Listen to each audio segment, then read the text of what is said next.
click on Perform Ad Analysis, and then you're done. And here's what it says. The first thing it tells you is how important were each one of the elements that you chosen, and that's this influence column right here. So based upon the results that you got, you're going to figure out which one of your elements are really contributing the most influence to the results. And here you can tell that really the headline, the display URL, and the first line of body text, in particular the first word of the second word of the first line of body text, abandoned versus lonely, those are the three things that are really making a difference. The rest of the options you chose aren't making that much of a difference. Why is that important? Well, it's important for your next test, because now you know when you want to improve it again, you don't necessarily have to focus so much on all these other elements. You want to really focus on the display URL, those first two words of the headline, and the body text, that abandoned versus lonely. You want to see what else you can do there when you want to beat the next control. So this points to which of the elements, which one of these 7 things has the most influence, and it gives it to you in a relative fashion. Here it's showing that these 3 have equal influence. When you put in real results, you'll get more meaningful output. And then it does all the math for you behind the scenes, and it creates a profile which it thinks is the best combination out of all 128 possible combinations. This is an important point to get. It is not choosing the best option it's not choosing the best one of these 8 ads.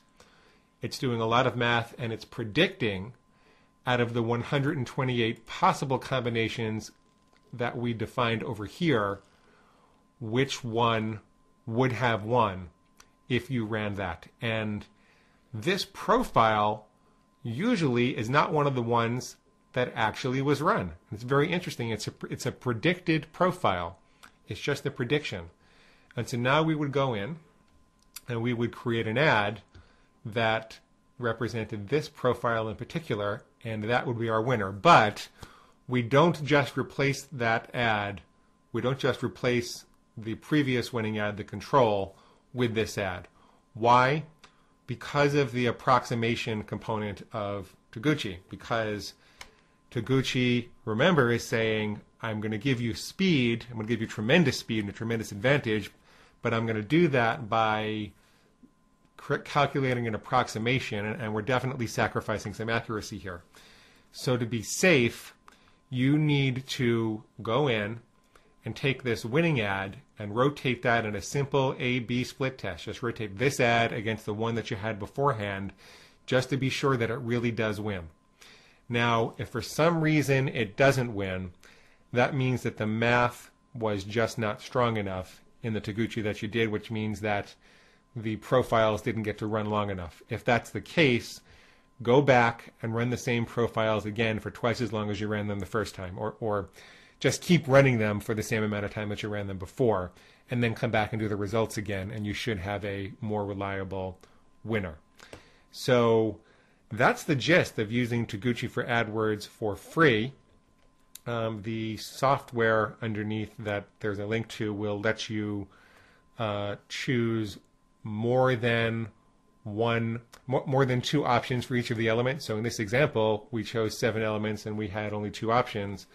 Well, if you want more flexibility, let's say you want to test 9 different versions of the headline, or 9 different versions of the display URL, or however many you want to, you get a lot more options to work with, and you can also choose a different number of elements if you want to do that. But for all intents and purposes, working with AdWords, this is mostly what you'll need. The last thing I would say, last important thing I would say, which is very important to remember, is that this is really a situation where even with all the fancy math, what you have to remember is it's just like a calculator, right? And if you put garbage into a calculator, you're going to get garbage out of the calculator no matter how advanced they get. I mean, word processors made it easier for novelists to write good novels, but they didn't make better novelists. if someone was really not doing the things that a novelist had to do to get the inputs to write a rich, rewarding, deep novel, then no matter how fast they could type, no matter how well they could move things around the page because of the new fancy software, they were not going to be really much better at producing a novel. So you have to remember this is a tool, and what's actually more important is figuring out the input for the tool. How do you do that? You do that with surveys, you do that with, that's why we have a couple of the advanced products like AdWords Checkmate and some of the copywriting AdWords products we have, so that you can figure out what are the best inputs and how do you get outside of your own head, because it's so easy to get stuck in your head and test the same thing over and over and over again. David Bullock recommends a site called onesentence.org where you can get some input for very powerful, short, pithy text that might be relevant to your market, to get out of your own head and write different ads. And there's all kinds of ways you can do that. But I wanted to make sure that you understood that this was a tool and that you used it as a tool, but it's a very, very, very powerful tool. So go out, be profitable. Thanks.